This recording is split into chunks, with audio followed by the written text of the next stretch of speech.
Hello class 6, this is your Moral Science MS chapter 3. As you can see, this is your MS book. Okay, open your books now. Like you have a chapter number 3, use of leisure. Laser का मतलब आपके पास जो extra time है उसको use कैसे करना है आपको, ठीक है। तो वर्क इज वर्शिप, क्योंकि ऐसा बिल्कुल सही बोला जाता है कि क्योंकि आप अपने काम की जितनी पूजा करेंगे या अपने काम की जितने रिस्पेक्ट के साथ उस काम को करेंगे वो बहुत अच्छे तरीके से कंटिन्यू होगा, ठीक है।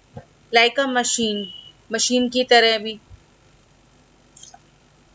जिस तरीके से एक पर्सन जो है कंटिन्यू काम किए जा रहा है एक मशीन की तरह, लेकिन वो क्या होगा, वो काम जो है वो सक्सेस नहीं मिलेगा। और जैसे एक मशीन काम करती है उसको भी कुछ ऑयलिंग की या रिपेयरिंग की ज़रूरत होती है। In the same manner it is also necessary for a person के लिए, ताकि वो कुछ रेस्ट ले और अपने आप को रिफ्रेश करने के लिए वो थोड़ा सा रेस्ट लेना ज़रूरी है उसके लिए। लाइक हमारी कुछ छुट्टियाँ होती हैं बीच बीच में, या हम रिफ्रेशमेंट के लिए क्या कर देते हैं, कुछ टाइम के लिए फ्री हो जाते हैं, ठीक है। एंड ऑल द वर्क, और हमेशा काम काम, नो खेलना मेक्स अ जेल को क्या बना देता है, जैक को डल बॉय बना देता है। क्योंकि लेजर हमारे लिए बहुत ज़रूरी है हमारे फिजिक और माइंड को रिफ्रेश करने के लिए। इट गिव्स यू फिजिकल और मेंटल एनर्जी हमें देता है, but the pertinent question is कि लेजर है क्या। लाइक हमारे जो स्कूल्स हैं एंड बाकी काफ़ी ऑफिसेज हैं, संडेज को या छुट्टी के दिन और समर वेकेशंस वगैरह भी दी जाती हैं काफ़ी ऑफिसेज में भी, और कुछ वीकेंड्स में बंद होते हैं कि हफ्ते में किसी एक दिन कोई और शॉप बंद है, नेक्स्ट डे कोई और शॉप बंद होगी। क्योंकि हर एक इंसान को काम करते करते थक जाता है, फ्रस्ट्रेट होने लग जाता है, तो उसको क्या होना चाहिए, कुछ उसको गैप मिलना चाहिए ताकि वो क्या कर सके, अपने काम में अपना माइंड वहाँ लगा सके। But it is not given to the students and workers to lie ideal on the bed पे, बिल्कुल कोई यूज़ नहीं है उसका। और पड़े पड़े टीवी देखते रहना और फ़ोन में गेम्स वगैरह खेलने लग जाते हैं बच्चे, तो वो आप क्या कर रहे हैं, अपने टाइम को मिसयूज कर रहे हैं, वो किसी काम नहीं आता है।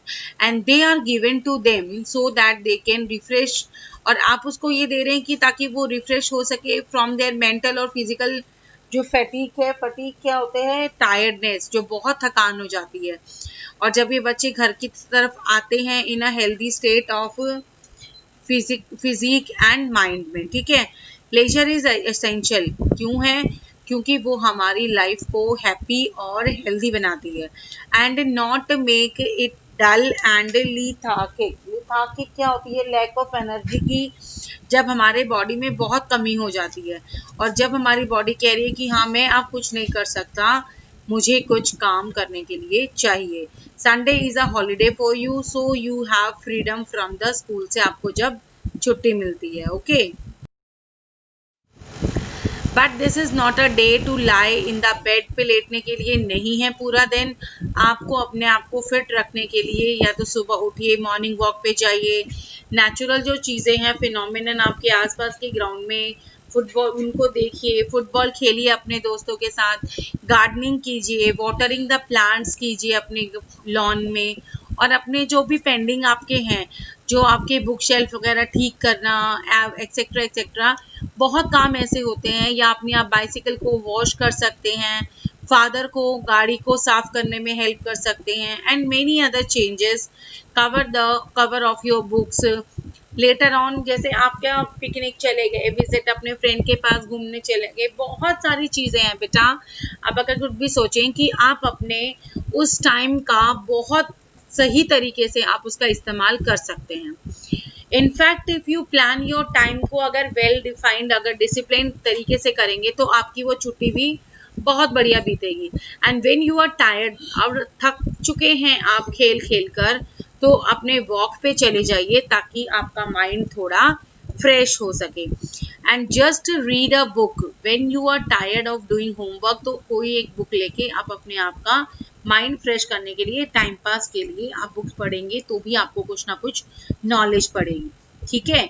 या आप is a criminal waste of time है, या आप जैसे अपने बेड पे लेटे हुए हैं without doing anything and watching television he television देखे जा रहे हैं, उसके अलावा आपने कुछ नहीं किया है, तो that is of no use, ठीक है।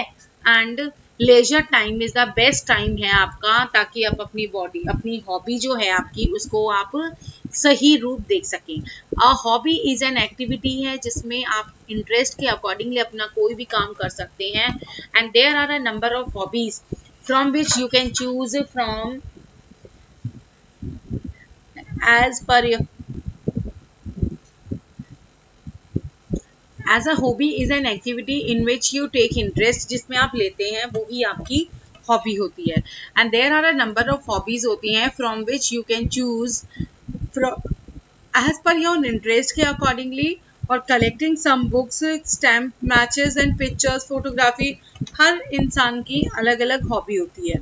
If you want to practise some hobby, तो आप क्या करेंगे, you still do not know what your hobby is, and you can do one thing कि आप प्रैक्टिस कर सकते हैं वन एक्टिविटी कुछ दिन के लिए, like playing a mouth organ for a week के लिए, and see it if you are still interested in it. If you are, you have found your hobby, आपको पता लग जाएगा। And if you are not interested in it, do another activity कीजिए and find out if you are interested in it. और जहां आपको लगे कि हाँ आपको इंटरेस्ट आ रहा है, तो आप उस एक्टिविटी को कंटिन्यू कीजिए। Okay class, and it is not necessary that a person will be interested in only one hobby। जरूरी नहीं है कि हर एक इंसान की एक ही हॉबी। आप जैसे मान लो एक पर्सन मेरे सामने है, वो म्यूजिक सुनना भी पसंद है उसको, वो रीडिंग स्टोरीज की भी हैबिट है उसको, अच्छा लगता है उसको, visiting the places of historical interest की जगहों पे जाना भी उसको, और हॉकी खेलना भी। तो हो सकता है, अब ये हो सकता है कि वो एक ही टाइम पे ये सारी एक्टिविटीज वो साथ में नहीं कर सकता है, लेकिन ज़रूरी नहीं है कि एक इंसान की एक ही हॉबी हो। और हमें इस टाइम को, जैसे मैंने आपको सभी को बताया है अभी, हमें अपने इस लेजर टाइम को इस तरीके से यूज़ करना चाहिए ताकि वो आपके कहीं ना कहीं किसी काम में हेल्प दे वो। ओके क्लास, नाउ आपके सामने आपके वर्ड्स टू नो, आपके ब्लू लाइन में आपको दिखाई दे रहे हैं, आपके ये क्या है, ये वर्ड मीनिंग्स हैं। You have to write them in your notebooks and you have to learn them with your the spellings also. Okay class, and this is the answer of your question number A.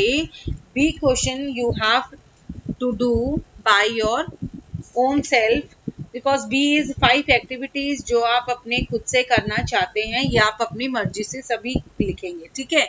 And C आपका answer है given, and next your D your question answers, and keep it in your mind, ये dotted वाले आप अपनी book में find out करके then you have to complete both in books and notebooks also।